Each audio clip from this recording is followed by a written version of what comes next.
Watching live Impact News right here on our WCNC Charlotte app.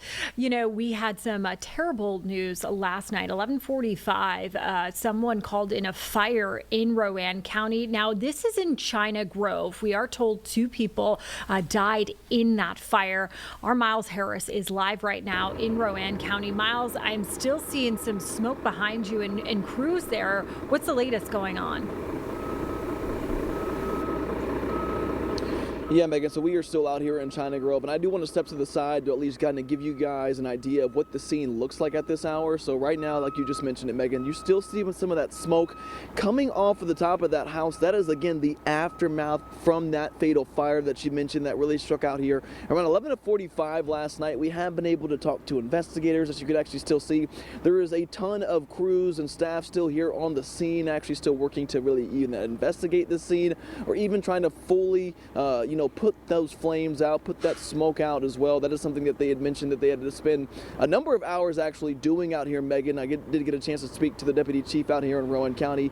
They had mentioned that the wind played a factor in trying to really control as much of this fire as they possibly could, and that they didn't want to leave the scene until everything was actually under control. As again, you can still see some of the fire crews actually moving in and out of the scene. The roadway here that you're seeing here, again, this happened along Saul Road.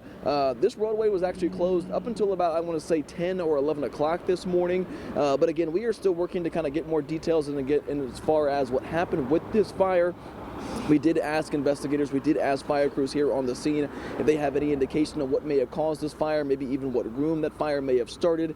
They're still working to piece those things together. We have not also learned any identification when it came to those 2 lives that you mentioned that were lost from this fire. But again, a very unfortunate situation when it came to this incident here, as again, investigators are still working to piece together all of what happened here, Megan.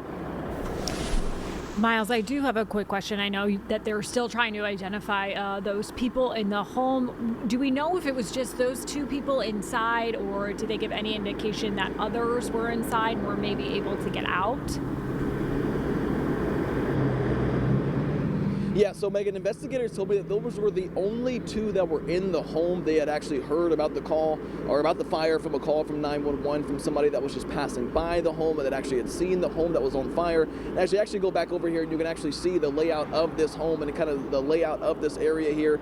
There are actually no other neighboring homes there. I did ask as well as if there were any other homes that were impacted by this fire. They did confirm with me that no other homes were affected, no other smoke, no other issues, just this one solo house at this time. But again, obviously that big concern is figuring out exactly what caused this fire and who were the 2 victims that lost their lives from it, as well as we're again working to kind of gather those details. When we get those, Megan, we'll of course keep you updated. All right, Myles in Rowan County. Thank you so much, Myles.